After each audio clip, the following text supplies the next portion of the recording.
안녕하십니까, 쇼킹부동산입니다. 요즘 20대 30대가 부동산 때문에 굉장히 힘들다고 합니다. 어떤 일이 생겼고 얼마나 심각한가, 그리고 이렇게 된 원인이 있습니다. 무엇이 문제였는지 상세하게 한번 정리드려 보겠습니다. 대학가 원룸 월세가 또 상승을 했다고 합니다. 한 기사 볼게요. 또 올랐네. 서울 대학가 원룸 평균 월세 57만원에서 61만원.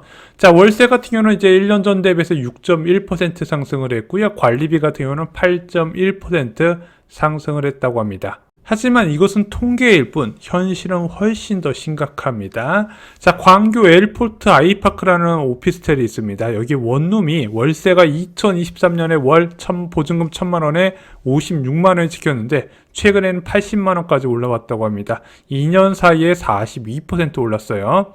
자, 힐스테이트 에코 동이라고 마곡지구에 위치한 원룸이 있습니다. 자, 2022년에 월 보증금 1,000만원에 월세 64만원인데 현재는 85만원까지 올랐다고 합니다. 3년 사이에 32% 올랐죠. 아파트 거주자가 잘 모르는 것이 있습니다.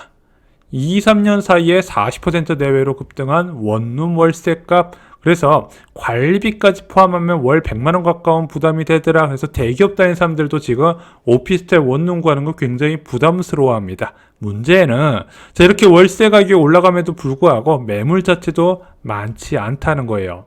왜 이런 일이 생겼을까요? 일단은 이런 원룸형 상품에 대한 수요가 꾸준히 증가하고 있습니다. 한 기사 볼게요. 인구 줄고 이동 줄었지만 젊은 층 수도권 쏠림은 7년째 계속. 전국에 있는 젊은 사람들이 갈수록 수도권을 선호하고 서울을 선호하면서 서울로 오려고 하고 있습니다. 당연히 그럴 수밖에 없겠죠. 양질 일자리가 수도권 중심으로 늘어나다 보니까 자, 이런 식으로 젊은 층은 수도권으로 몰리고 있는데 초혼 평균 연령이 갈수록 늦어지고 있습니다. 10년 전에 비해서 남자는 1.8세, 여자는 1.9세 늘어났다고 하죠. 당연히 원룸 수요의 꾸준한 증가가 계속 이어지고 있다는 겁니다. 반대로 공급은 크게 감소했어요. 이게 두 가지 원인이 동시에 작용했습니다. 첫 번째, 전세가 없어야 되는 수익형 부동산의 전세가 보편화가 됐습니다.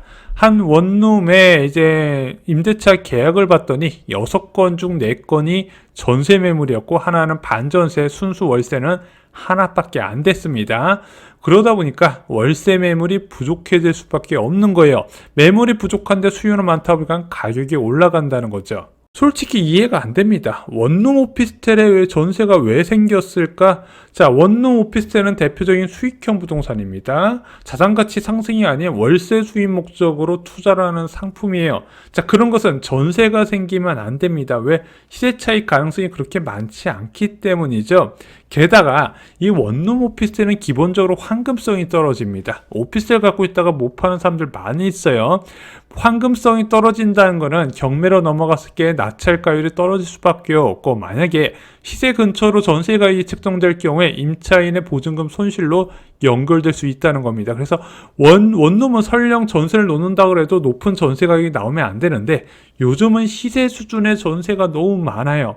그 대표적인 원인이 바로 전세 보증금 반환 보증입니다. 이 제도가 보편화되면서 세입자는 이렇게 생각하는 겁니다.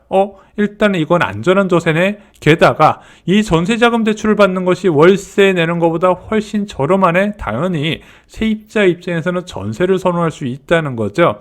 반면에 임대인은 야, 이거 이제 안 팔려서 짜증나는데 전세금으로 돈 받은 다음에 이것으로 다른 데 투자해야겠다. 그래서 세입자하고 임대인 모두 다 전세를 선호하면서 오피스텔에 전세 매물이 늘어나고, 요즘 이제 전세 사기 이슈가 커지면서 사람들이 전세를 꺼리지 않습니까? 그래서 월세를 찾는데 생각보다 월세 매물이 적다 보니까 원룸 월세 가격이 치솟게 된 겁니다. 이런 상황에서 신규 공급도 굉장히 제한이 된다는 겁니다.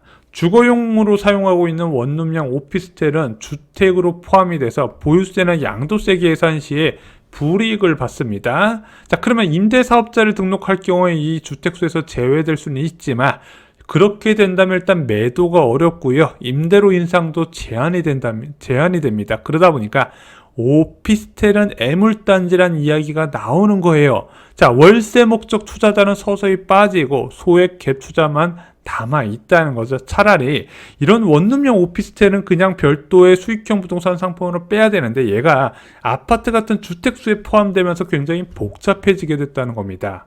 여기에 시행사들도 원룸 공급을 꺼립니다. 시행사 입장에서는 투룸, 쓰리룸 공급이 훨씬 안전하고 이익이에요. 일단 매각이 안 되더라도 전세로 놓게 되면 투자금 회수가 빨리 이루어지게 된다는 겁니다.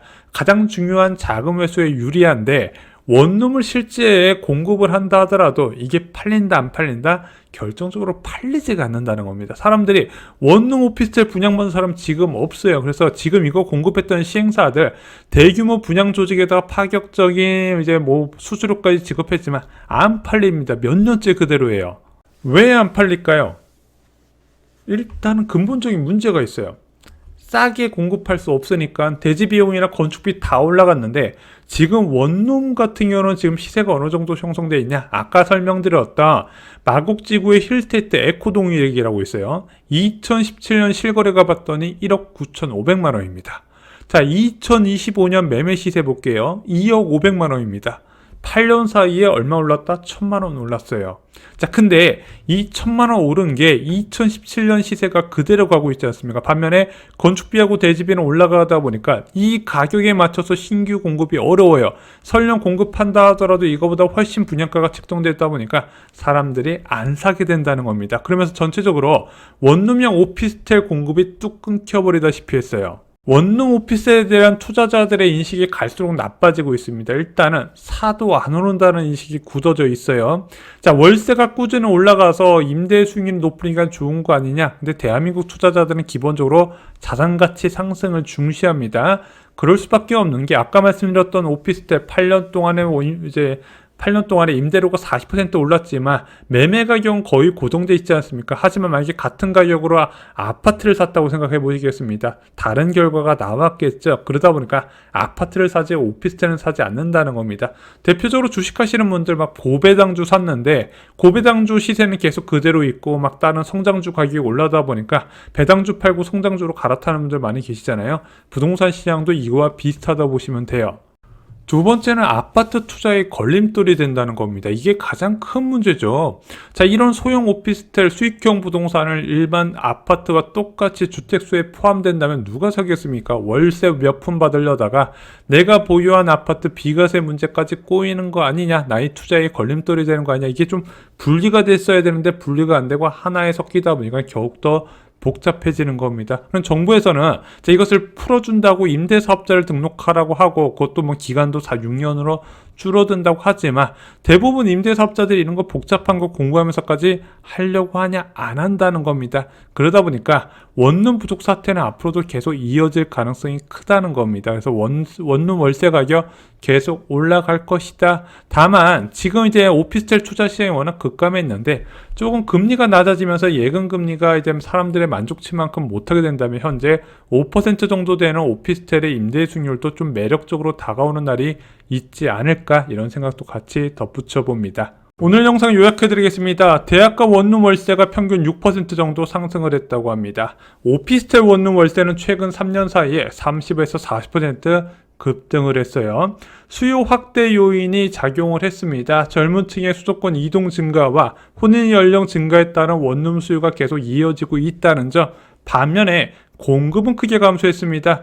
주택수에 포함이 되면서 투자자들이 외면을 했고요. 갭 투자자 유입으로 월세 매물 자체가 감소한 것도 월세가 급등에 영향을 줬습니다. 마지막으로 시행사들이 투룸, 쓰리룸만 공급을 하고 있습니다. 그게 더 수익이 좋고 안정적이면서 결정적으로 원룸 수요가 급감을 하면서 공급에도 수요를 찾지 못할 거란 우려에 시행사들이 원룸 공급을 외면하고 있다는 겁니다. 오늘 준비한 소식은 여기까지입니다. 오늘 영상 도움이 되셨나요? 도움이 되셨다면 구독과 좋아요 부탁드립니다. 감사합니다.